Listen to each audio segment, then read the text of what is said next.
हर हर भोलेनाथ, जय शिव शंभू। दोस्तों, गुरुदेव अस्वस्थ हैं और अभी कथा नहीं कर रहे हैं। आपको जैसे मैंने पहले वीडियो में बताया कि 6 मई से उनकी नई कथा की शुरुआत होगी, लेकिन उससे पहले यदि हमारे जीवन में बहुत दुख है, बहुत कष्ट है, तो मैं प्रयास करूंगी कि आपको उनकी कथा में से, पुरानी कथाओं में से कुछ ऐसे उपाय जिससे आपके दुख, दर्द, तकलीफ़ सब दूर हो जाए, वह निकाल कर बताने का प्रयास करूंगी। और मैं कोशिश करूंगी कि वैसा ही बताऊं आपको।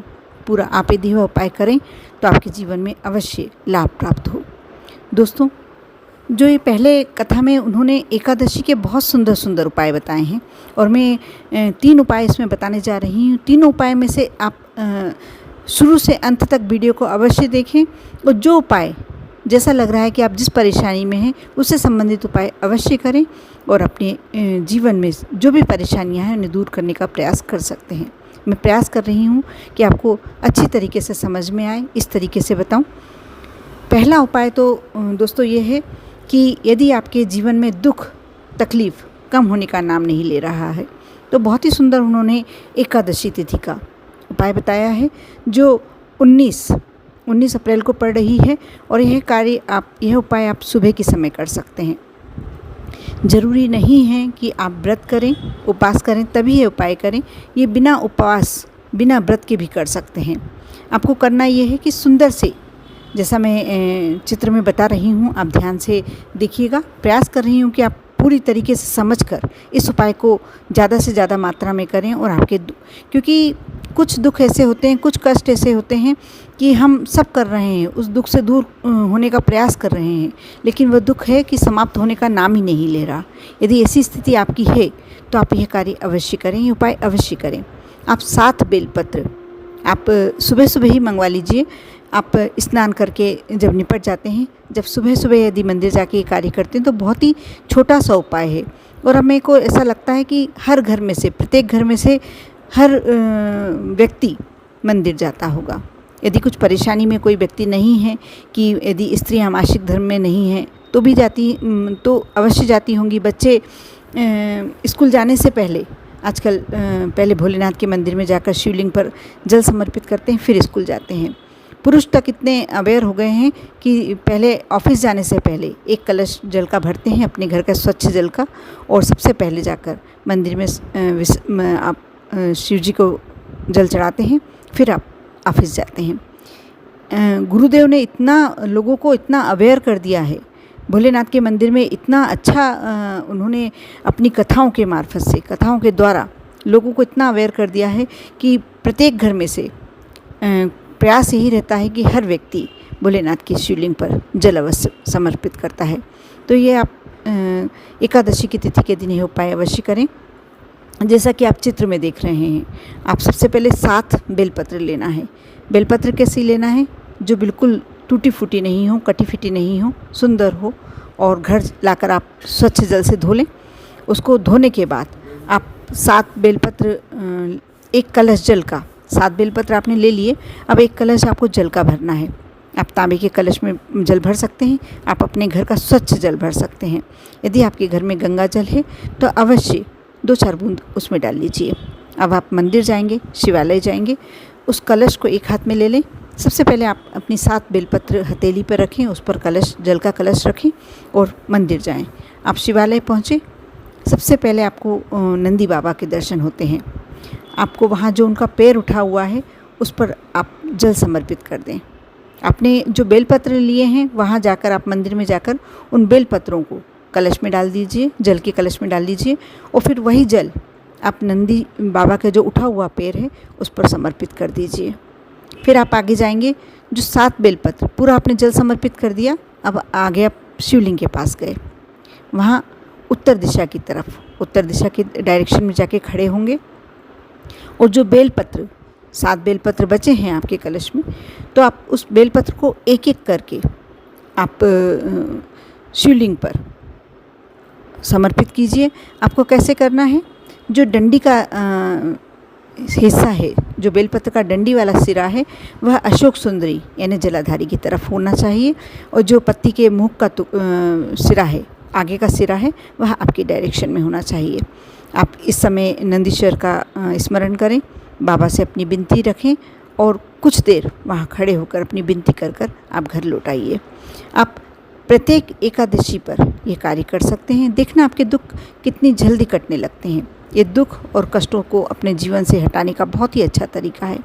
अब मैं आती हूँ दूसरे उपाय की तरफ। दूसरा उपाय भी बहुत साधारण सा। यदि आपके पास धन की कमी है, आप बहुत ज़्यादा कर्जे में अटे हुए हैं, कर्जा बहुत ज़्यादा चढ़ता जा रहा है, या आपको लग रहा है कि आपके जीवन यापन करने के लिए तक आपके पास पैसा नहीं है, आपके घर में परिवार में कुछ परेशानियां चल रही है, व्यापार अच्छा नहीं चल रहा, तो आप यह उपाय अवश्य करें। यह उपाय आपको एकादशी तिथि पर, कोई सी भी एकादशी पे कर सकते हैं। और 19 अप्रैल को जो एकादशी पड़ रही है, बहुत ही सुंदर कामदा एकादशी है, इस पर अवश्य करें।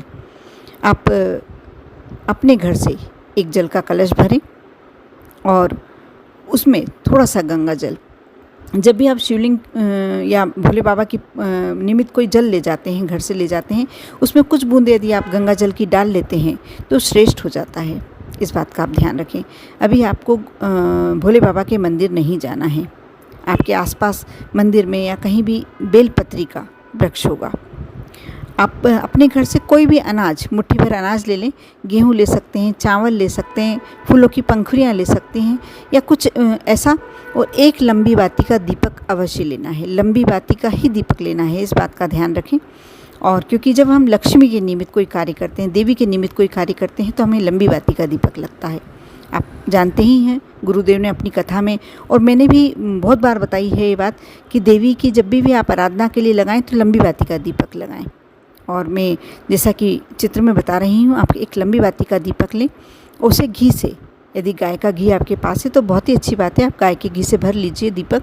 एक कलश लेना है और लंबी बाती का दीपक लेना है। कुछ दाने, यानी एक मुट्ठी ले लें, क्योंकि वो पक्षियों को ही, पक्षी उसको भक्षण करेंगे, तो आपको वैसे भी अन्नदान का पुण्य मिलेगा।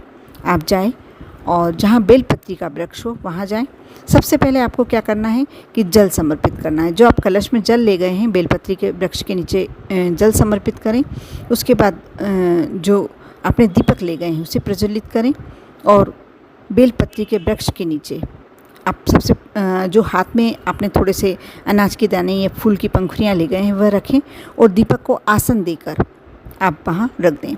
कुछ देर तक भगवान से, क्योंकि ऐसा कहा जाता है एकादशी तिथि पर शाम की समय प्रदोष काल में माँ लक्ष्मी बेलपत्री के वृक्ष में विराजमान होती हैं। वैसे तो सोमवार या कोई भी ऐसी तिथियां होती है प्रदोष के दिन, माँ लक्ष्मी का उसमें विशेष बेलपत्री के वृक्ष के नीचे कहते हैं कि माँ लक्ष्मी का निवास होता है। जो उन्हें दिल से याद करता है, जो उनको दीपक प्रज्वलित करके वहाँ याद करता है, तो वह उनके साथ उनके घर चली आती हैं।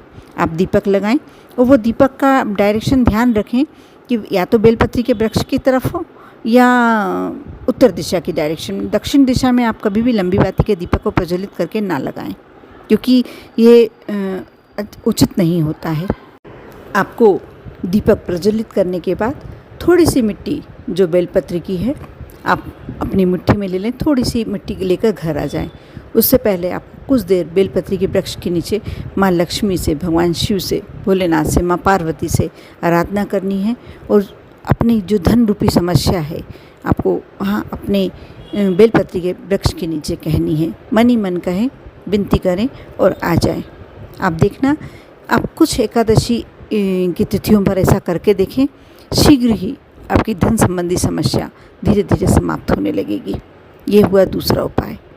अब मैं जो तीसरा उपाय बताने जा रही हूँ बहुत ही श्रेष्ठ है, बहुत ही अच्छा है, लेकिन उससे पहले मैं आपसे एक रिक्वेस्ट करना चाहती हूँ। आपने अभी तक मेरे चैनल को सब्सक्राइब नहीं किया है तो अवश्य कर लें, क्योंकि जो गुरुजी की कथा में, पुरानी कथाओं में बहुत ही सुंदर सुंदर उपाय बताए गए हैं। मैं प्रयास करती हूँ कि आप लोगों को फिर से एक बार रिवाइज़ कराऊँ और आप उसका फ़ायदा अवश्य उठाएँ। आपने कमेंट्स में अवश्य आपको श्री शिवाय नमस्तुभ्यम, ओम नमः शिवाय या भोलेनाथ का जो भी नाम आपको पसंद है आप अवश्य कमेंट्स में लिखें। अच्छा लगता है, साथ ही आपके बहुत सारे संकट कट जाते हैं। दोस्तों, तीसरा उपाय इस प्रकार है कि आपको एक कटोरी ले लें, एक मुट्ठी मूंग, जो मूंग होते हैं खड़े मूंग, वह ले लें आपको कुछ देर पहले यानी 2 घंटे पहले, ये भी आपको यह जो उपाय है प्रदोष काल में करना है। मूंग आप समझते ही होंगे, मैं और फोटो में डाल दे रही हूँ, आप समझ जाएंगे। उसे पानी में गला कर रख दें, पानी में भिगो के रख दें और 2 घंटे बाद देखेंगे आप मूंग फूल गए हैं। आपको वो फूले हुए मूंग की ही आवश्यकता है। आप प्रदोष में काल में कार्य करेंगे। आप जब घर में दिया बाती करते हैं, आपको जब यह उपाय करना है। आपने जो मूंग गलाए थे वह ले लें, एक कटोरी में भर के ले लें और उस पर एक गुड़ का टुकड़ा भी आप अच्छा बड़ा सा ले लें तो ज़्यादा श्रेष्ठ होगा। और एक कलश जल का भरकर आप मंदिर में जाएं प्रदोष काल में। सबसे पहले आपको जो नंदीश्वर महादेव दर्शन होंगे, वहाँ आप मूंग और गुड़ जो आप ले गए थे कटोरी में वह समर्पित कर दीजिए। आपको कौन से नाम के साथ करना है? नंदीश्वर नाम का स्मरण करते हुए ये कार्य करना है। अब आप आगे जाएंगे, आपको शिव बाबा के, भोलेनाथ के शिवलिंग के दर्शन होंगे। आप वहाँ जाके उस कलश से उत्तर दिशा की डायरेक्शन की तरफ खड़े होकर जल समर्पित करेंगे। तब भी आप नंदीश्वर महादेव का स्मरण करते हुए, यह उपाय उन लोगों के लिए है जिनके घर में किसी व्यक्ति को कोई असाध्य रोग हो गया हो। यदि परिवार का कोई सदस्य ऐसी बीमारी से ग्रस्त है, कमजोरी है, नसों की समस्या है या और भी ऐसी कोई समस्या है कि स्वस्थ हो ही नहीं पा रहा, दवाई नहीं लग पा रही है, तो आपको जब जल समर्पित करते हैं, नंदीश्वर बाबा का स्मरण करते हैं, तब आपको उस व्यक्ति का नाम और गोत्र बोलना है। जिस व्यक्ति के निमित्त ये कार्य कर रहे हैं उस व्यक्ति का नाम और गोत्र बोलना है। आधा कलश जल का समर्पित कर दें शिवलिंग पर। अब वापस आप नंदी बाबा के पास आएँ। जो आधा कलश आपने भर के रखा हुआ है, आपके पास है, वह नंदी बाबा का जो उठा हुआ पैर है, जहाँ आपने मूंग और गुड़ समर्पित किया था, वहाँ आप समर्पित कर दें और वहाँ विनती करते हुए आप अपने घर आ जाएं। देखना बहुत ही शीघ्र उस व्यक्ति के सुधार में, बीमारी में सुधार होने लगेगा, स्वास्थ्य में सुधार होने लगेगा। यह उपाय भी बहुत श्रेष्ठ है। एकादशी तिथि के लिए ही है, जरूरी नहीं है कि जो 19 अप्रैल को पड़ रही है वही तिथि पर करें। आप प्रत्येक एकादशी पर कर सकते हैं जब तक आपकी समस्या का अंत नहीं हो जाता। कर देखें। और गुरु जी के जो उपाय होते हैं, आप विश्वास के साथ यदि कर देते हैं तो 100% आपकी जो भी समस्या है, जिस समस्या के लिए आपने उपाय किया है, वह समस्या दूर होती ही होती है। ये मेरा विश्वास है, ये आपका विश्वास है और कई करोड़ जनता का विश्वास है। इसलिए इतने लोगों का विश्वास कभी झूठा नहीं हो सकता। आप विश्वास के साथ करेंगे, अवश्य आपको इसका लाभ प्राप्त होगा। ओम नमः शिवाय।